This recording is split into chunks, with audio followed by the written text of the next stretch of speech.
si bien las fibras solubles pueden tener un detrimento en la digestión y en la absorción de nutrientes, también tienen algunos efectos positivos sobre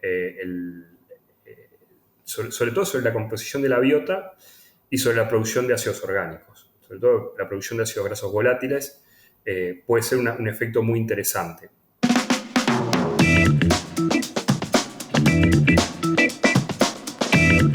Hola, bienvenidos a un nuevo episodio de Avipodcast, este punto de encuentro de los líderes de opinión en la avicultura latinoamericana. Un servidor, Rubén Merino. Hoy vamos a tener el gusto de platicar con Sebastián Bramvillasca, a quien le agradecemos, por supuesto, primero aceptar participar con nosotros en este Avipodcast, que nos ilumine un poco con su conocimiento. Y antes de iniciar, Sebastián, quisiera pedirte, por favor, para que aquellos que nos escuchan conozcan un poco más de ti, que nos platiques un poquito de tus antecedentes académicos, tus antecedentes laborales que estás haciendo en la actualidad. Bien, perfecto.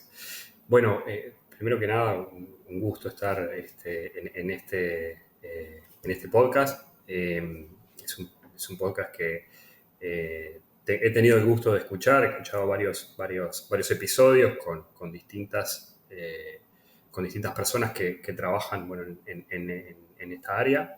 Y bueno, como tú decías, mi nombre es Sebastián Bramvillasca, soy docente de la Facultad de Veterinaria de la Universidad de la República en Montevideo, Uruguay. Y bueno, yo trabajo en la facultad desde hace unos cuantos años, desde el año 2005. Empecé mi actividad, digamos, primero como tesista de grado en el área de lo que era antes el Departamento de Nutrición Animal, y trabajando en nutrición de perros. Empecé trabajando en nutrición de perros, teníamos un plantel de perros y hacíamos pruebas de nutrición y de alimentación con perros cocker. Y bueno, a medida que yo en ese departamento, en esa unidad académica, había un fuerte componente de rumiante, como es bastante común acá en los países sobre todo Uruguay y Argentina, tienen un componente rumiante muy fuerte. Y bueno, no había tanta gente que se dedicara a monogástricos y bueno, yo fui como que metiéndome en esa área a partir de la nutrición de perros, de la nutrición canina. Y siempre me pareció una cosa que empecé, digamos, trabajando en mi tesis de grado y bueno, encontré como un área de trabajo que me pareció interesantísima. Yo había ingresado a la facultad en el año 99, pensando en hacer clínica y cirugía de perros y bueno, después que pasé por clínicas y dije, pasé por las clínicas, no, esto no es para mí, preferí no seguir apuntando para ese lado y bueno, apareció la oportunidad para trabajar en nutrición y bueno, ahí me fui metiendo en la investigación que fue una de las cosas que más me gustó de la carrera. Y bueno, a partir de ahí empecé a trabajar en facultad. Empecé en nutrición animal, primero trabajando con perros, después, como teníamos un perfil de producción animal muy fuerte y estamos en un área, digamos, ahora lo que era el departamento de nutrición, hubo un cambio administrativo en la facultad y hoy estamos en un gran departamento con distintas áreas académicas o áreas temáticas. Y bueno, siempre hubo una impronta como de producción animal muy fuerte en el grupo en el que yo trabajaba, y eso hizo que empezara a interesarme por otras especies, seguro. Y bueno, ahí hice mi tesis de maestría en fibras fermentables en lechones. Y después seguí trabajando en esa línea y después hice mi doctorado en distintas formas de procesamiento de granos de sorgo para alimentación de cerdos, ¿no? También hice mi tesis en esa área. Trabajé bastante poniendo a punto métodos de evaluación de alimentos in vitro. trabajé bastante en experimentación animal, también con experimentos in vivo. Y bueno, más recientemente me empecé a volcar más a la parte de avícola, sobre todo, iniciando sobre todo en la parte de investigación de nutrición en avicultura. Empezamos con algunos experimentos que son también de evaluación de distintos tratamientos a granos de cereales para mejorar el aprovechamiento digestivo del almidón y evaluar diferentes características o diferentes efectos que tienen algunos granos. Sobre todo veníamos trabajando en una línea de sorgo desde hacía algunos años, que había empezado en rumiantes, después se continuó con cerdos y luego lo continuamos con aves. Y bueno, hace 2 años, 1 año y medio, 2 años atrás, se abrió la posibilidad de concursar por un cargo en la unidad académica de avicultura. Y bueno, ahí fui, me presenté y bueno, quedé y encontré el camino de las aves, que bueno, para mí es un área que es maravillosa. Es, es muy, muy fuerte desde el punto de vista de producción, desde, digamos, como modelo de producción animal, creo que es la producción animal modelo para todas las demás. Y precisamente es este historial tuyo el que nos abre la oportunidad de invitarte para que nos platiques un poquito sobre este uso de fibras fermentables en la nutrición avícola. Y para empezar, quisiera que nos comentaras cómo es este proceso de fermentación en el tracto gastrointestinal de las aves. Creo que lo primero que hay que hacer es empezar definiendo un poco lo que entendemos por fibra, que seguramente el perfil de los escuchas lo puede tener claro, pero no está de más comenzar mencionándolo. Cuando hablamos de fibra, hablamos de carbohidratos que no son digestibles o que digamos, no contamos en nuestros tubos digestivos con el paquete enzimático adecuado para desdoblarlas y degradarlas a compuestos de menor tamaño.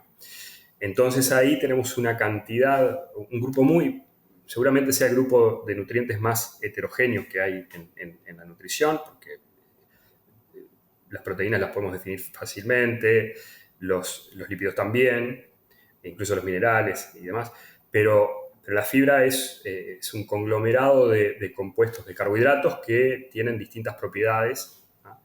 Y que tienen como cosa común de que no las podemos desdoblar con las enzimas que producimos en nuestros tubos digestivos. Entonces necesitamos la actividad de la microbiota que nos permite procesarla o nos permite obtener algunos componentes que pueden ser interesantes desde el punto de vista nutricional. O también utilizar algunas fuentes enzimáticas que sean exógenas y que las podamos agregar a las dietas. ¿Ah?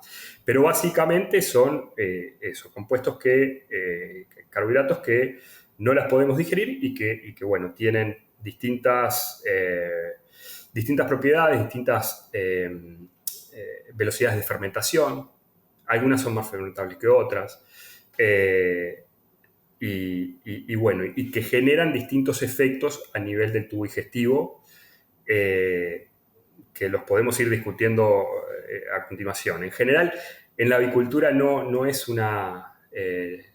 digamos, las aves no siempre se consideró la fibra como algo demasiado adecuado para la nutrición de las aves, pero evidentemente, si bien no es un nutriente per se, es un componente que es fundamental para que haya un buen funcionamiento digestivo, para que haya un buen peristaltismo, que haya un adecuado crecimiento de los órganos, y también para que, bueno, seguramente sea en magnitud las fracciones del alimento que más fomentan la fermentación microbiana y el desplazamiento de distintos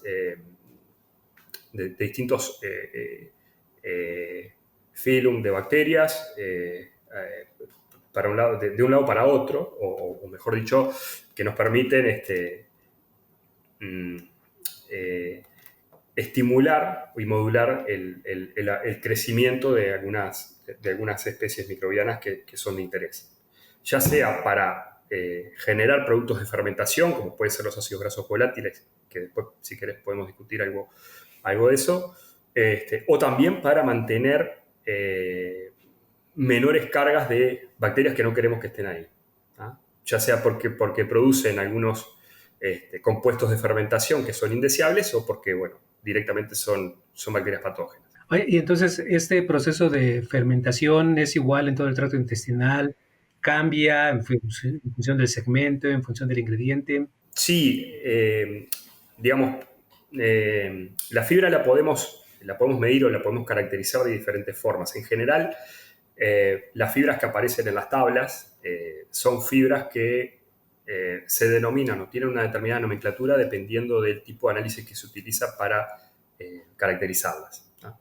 Seguramente la forma más clásica de caracterizar las fibras sea la fibra cruda o la fibra bruta, ¿no? Que es una fracción del alimento que queda luego de un tratamiento con ácidos y álcalis, digamos, suaves por ebullición y demás.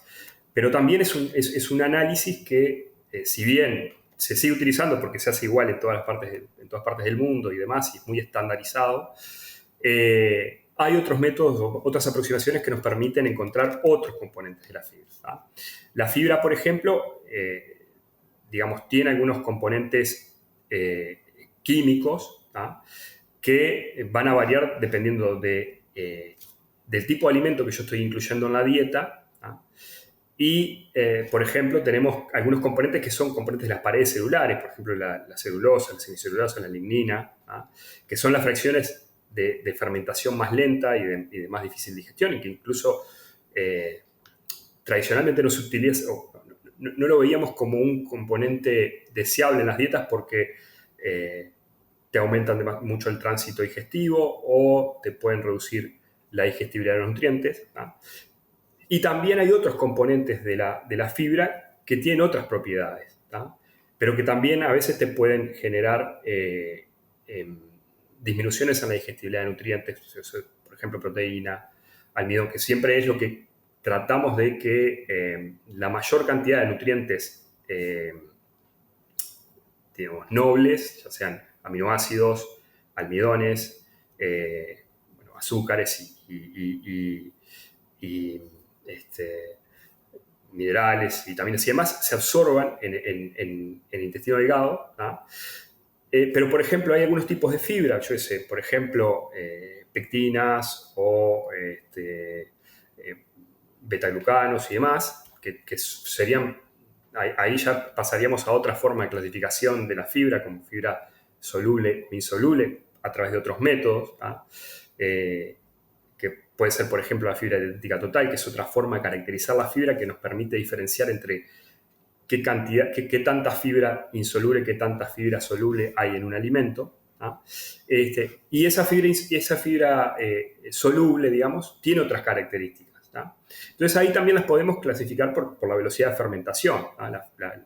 Las fibras de tipo celulosa o celulosa lignina o lignocelulosa, como hay en algunos compuestos que se pueden utilizar y que se pueden incluir en las dietas, tienen una velocidad de fermentación más lenta, ¿no? Mientras que las pectinas y pectinas, gomas y demás tienen otras características, por ejemplo, a nivel de proventrículo, al estar en contacto con ácidos pueden gelificar y pueden aumentar la viscosidad de la digesta, y eso también puede reducir la digestibilidad de los nutrientes.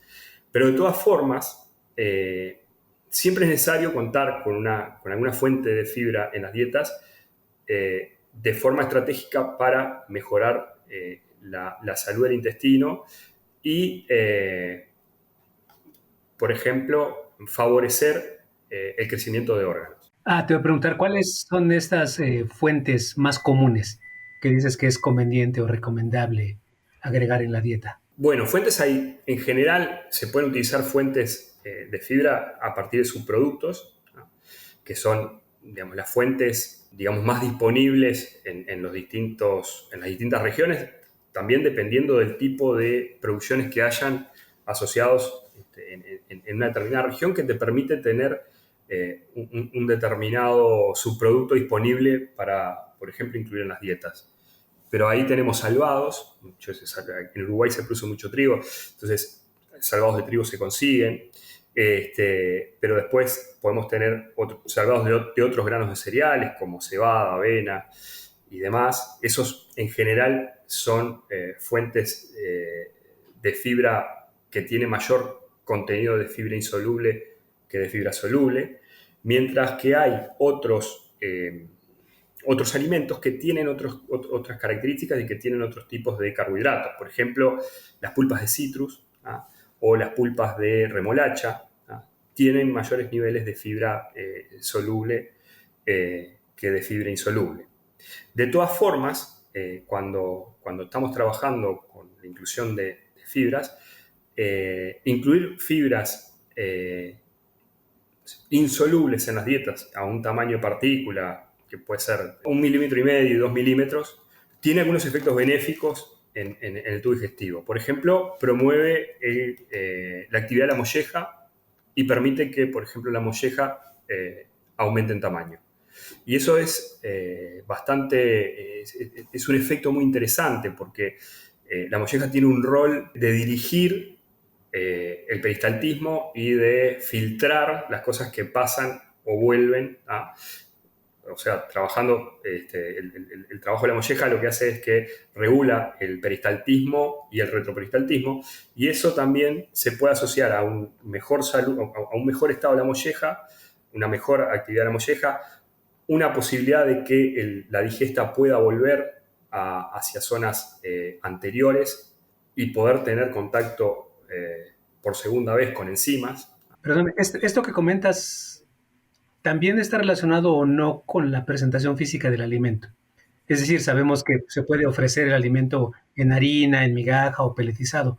Eh, ¿Influyen estas cosas, contenido de fibra, más presentación para mejorar funcionamiento de la molleja? Sí, el tamaño de partícula es clave también.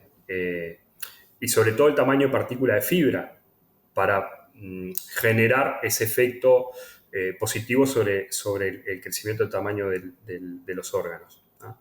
Se ha visto que en diferentes estudios que la inclusión de fibra insoluble en las dietas a un tamaño de partícula entre 1,5 milímetros o entre 1 y 2 milímetros es bastante efectiva en aumentar el tamaño de molleja o incluso el espesor de mucosa de diferentes segmentos del tubo digestivo, sobre todo a nivel intestinal. Por otro lado, las fibras solubles, ¿no?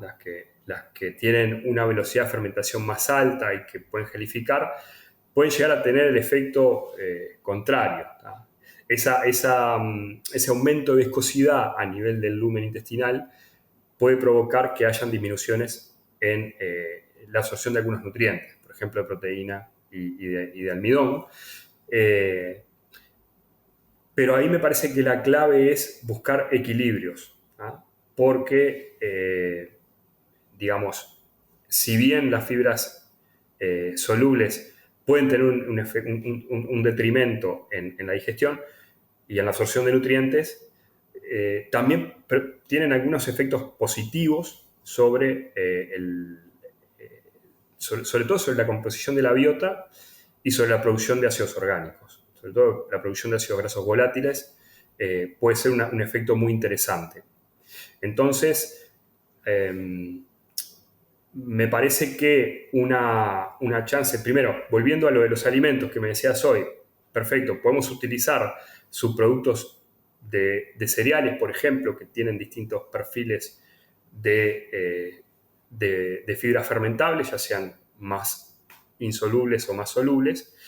Y también podemos utilizar compuestos purificados ¿ah? Por ejemplo, lignocelulosa, o podemos utilizar pectinas o gomas en las dietas, incluidas, no solamente el tamaño de partícula puede incidir en ese efecto que mencionabas tú recién, sino que también los niveles de inclusión en las dietas. ¿Ah? Y siempre estamos hablando, cuando estamos trabajando con este tipo de fibras, que son niveles de inclusión bajos, que no van más allá de un 3 a un 5% de la dieta total. Ahora, cuando esa fibra la estamos incorporando a partir de un subproducto, obviamente que el volumen del alimento es más alto. Entonces, eso también puede tener algún efecto en algún efecto impredecible al momento de entregar el alimento al animal, ¿ah? O por lo menos en la respuesta al animal que podemos encontrar. Comentabas que para la degradación o para la digestión de estas fibras, lo común, o bueno, las opciones así, discúlpame lo simplista que pueda sonar, la adición de enzimas que puedan ayudar a ese desdoblamiento, o por supuesto la participación de las bacterias del propio tracto intestinal. En este sentido, ¿se puede promover o se puede hacer que esas bacterias presentes en el intestino sean preferiblemente fibrolíticas? Está buena la pregunta esa. Pero, en realidad sí, en realidad, según el perfil o el nivel más bien el perfil de fibras que nosotros incorporemos en las dietas, vamos a generar que se desplacen algunos grupos microbianos en detrimento de otros. En general, una cosa que puede ser interesante es combinar o buscar formular, cuando vamos a trabajar sobre fibras fermentables, es buscar combinar ambos tipos de fibras fermentables para que haya una actividad de fermentación en distintos segmentos del tracto.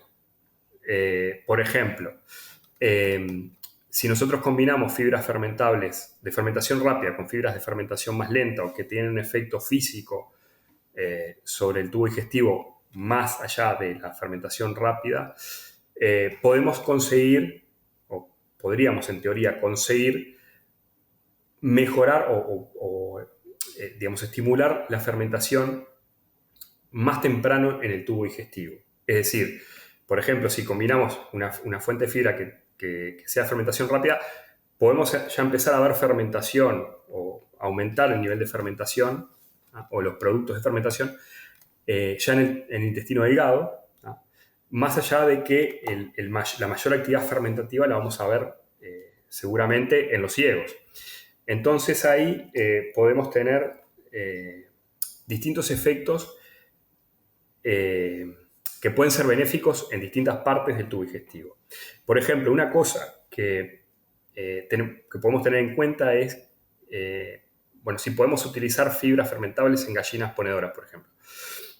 Y hay una cantidad de evidencia que muestra que tener un lumen o una digesta con un pH más bajo genera una mayor solubilidad del calcio, por ejemplo. Entonces puede ser interesante, si bien, de nuevo, tenemos que jugar y tenemos que cuidar los niveles de inclusión, ¿por qué no mejorar la fermentación a nivel de todo el tracto, que ya comience desde el duodeno en adelante, para estimular la mayor solubilidad de algunos minerales y que la absorción de los minerales o la biodisponibilidad sea más efectiva, sobre todo pensando en ponedoras o en reproductoras, ¿ah? Y después, lo mismo para los parrilleros, ¿ah? En general, preferimos capaz que tender más hacia una fermentación o hacia un tipo de fibra que sea menos fermentable o que tenga un efecto físico más interesante, incluso suministrándola a partir del día 1 de vida, para mejorar el aprovechamiento bueno, en parte mejorar el procesamiento digestivo, pero sobre todo mejorar la salud del tubo digestivo y un mayor crecimiento de órganos. Por ejemplo, estimular el crecimiento de la molleja, estimular el crecimiento del epitelio del tubo digestivo, que eso nos va a generar una mayor actividad de absorción, sobre todo en una categoría que tiene una vida muy corta, ¿no? y que necesitamos que cuanto antes absorba nutrientes a altas tasas.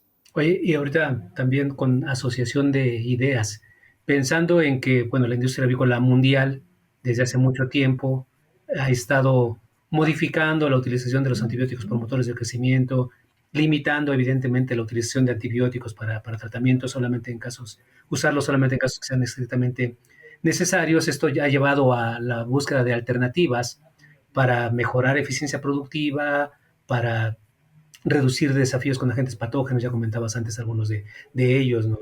Quiero pensar Clostridium, la propia Escherichia coli, Salmonella, etcétera. Y entre estos aditivos, por supuesto, los probióticos, que pues muchos de ellos se han enfocado, digamos, para ver esa exclusión competitiva contra patógenos, pero me parece pues interesante pensar que no sé qué tanta investigación haya en la utilización de estos aditivos, de esos probióticos que ya se utilizan de manera rutinaria, de manera comercial, y el posible efecto que pudieran tener sobre esta fermentación de fibras y ser, digamos, un beneficio adicional de la utilización de esos probióticos, ¿no? Haciendo esta evaluación. ¿Tendrás alguna experiencia, algún conocimiento de esto? Sí, nosotros hemos trabajado con algunos ensayos con, por ejemplo, probando prebióticos, ¿ah?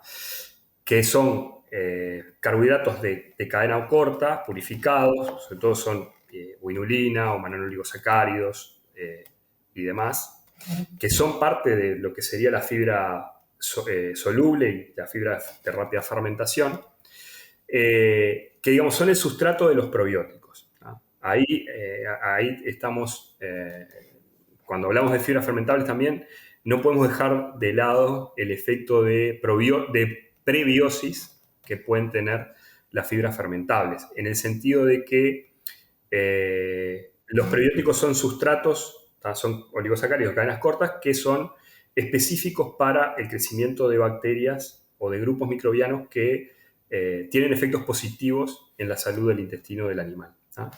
Y hablando un poco de lo que vos mencionabas, de la reducción en el uso de antibióticos y dejar de utilizar los antibióticos como promotores de crecimiento, en los últimos 35 años hubo muchísima investigación en la búsqueda de alternativas, ¿ah?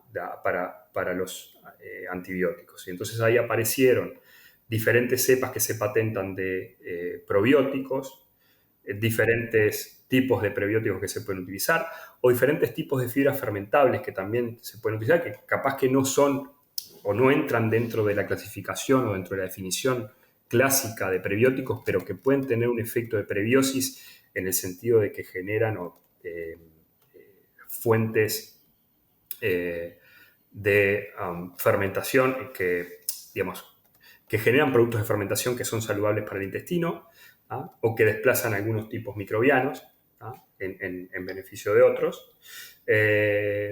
Por ejemplo, hay algunos aditivos que son simbióticos, donde el laboratorio te vende el probiótico y te vende el prebiótico, que es el sustrato específico para ese microorganismo. Y después hay otros tipos, hay eubióticos bueno, ahí ya entran a aparecer otros compuestos bueno, que son ácidos orgánicos, que son fitobióticos y demás. Pero cuando hablamos de disminución o reducción absoluta del uso de promotores de crecimiento de tipo antibiótico, ya nos metemos bueno, no vamos a tener los antibióticos porque nos estamos quedando en el mundo sin antibióticos y necesitamos reducirlos y sacarlos de las dietas por temas de resistencias y demás, e ir hacia aditivos que nos generen mejor salud intestinal. Y mejorar la salud intestinal, sobre todo, es en base a algunos componentes que nos permitan aumentar algunos indicadores que son indicadores claves de salud intestinal, como puede ser el aumento de las vellosidades intestinales, profundidad de critas, relaciones entre estos, o relaciones, también, por ejemplo, hay algunas fuentes de fibra que son muy buenas, estimulando el crecimiento de células caliciformes, que son las que producen mucina a nivel de intestino, que también inhibe muchos patógenos necesitan adherirse al epitelio para generar patogenicidad, y bueno, esa mucina nos permite ser una barrera también para evitar el daño por ese lado, ¿no?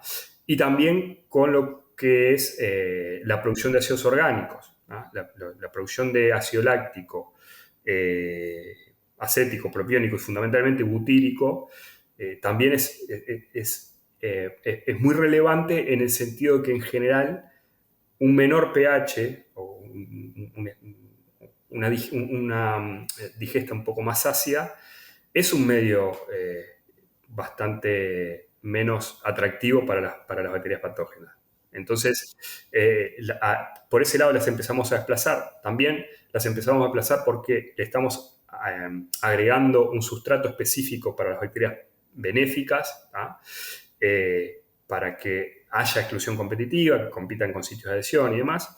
Y también porque muchas veces otro efecto que podemos ver es que, por ejemplo, hay algunos grupos microbianos, por ejemplo los clostridios, que tienen bastante avidez por la fermentación de proteínas que no se absorbieron, de proteínas que no se digerieron ni se absorbieron. Y eso también puede producir aminas biógenas, por ejemplo, que también son componentes que irritan la mucosa. Sí, y de ahí la enteritis necrótica. Y la enteritis necrótica, totalmente. Bueno, entonces, por ejemplo, tener disponibilidad para toda la comunidad microbiana de una fuente de energía que esté rápidamente disponible, permite que seguramente ese nitrógeno que queda libre en el lumen intestinal puede ser captado en forma de proteína microbiana por algunas bacterias digamos, para el crecimiento de algunas bacterias benéficas, ¿no? Si bien puede ser después una pérdida porque no se absorbe y se pierde por la excreta, pero también es como una forma de sacarle sustratos a algunas comunidades microbianas que son indeseables. Claro. Oye, Sebastián, pues qué interesante platicar sobre las fibras, tener un poco más de conocimiento de ellas, lo que pueden beneficiar en la nutrición avícola a través de este equilibrio que comentabas de la microbiota. Te agradecemos otra vez la invitación, que aceptaras nuestra invitación y no sé si quieras como tipo de comentario final. Tengo un par de comentarios. No, con respecto a esto que veníamos hablando, hay bastantes cosas que...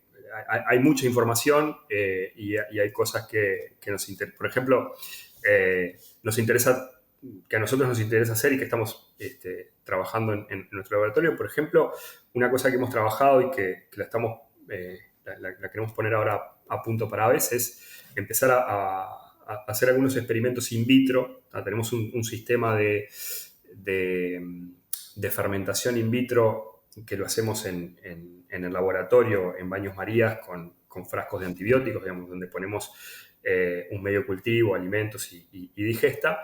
Y bueno, una forma de trabajar en estos temas es, por ejemplo, digamos, ese modelo te permite evaluar distintas combinaciones de diferentes fuentes de fibra y demás, purificadas y no purificadas, subproductos y no subproductos y demás. Y te permite también recolectar los productos de fermentación, medir la fermentación a través, por ejemplo, de producción de gas, y también medir los compuestos de fermentación, por ejemplo, en el caso de ácidos grasos volátiles. Y nosotros tenemos experiencia de una altísima correlación entre la producción de ácidos grasos volátiles en ese sistema in vitro y en el sistema in vivo.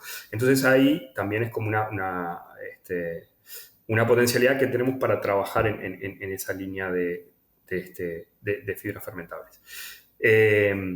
Que básicamente es lo que estamos haciendo ahora.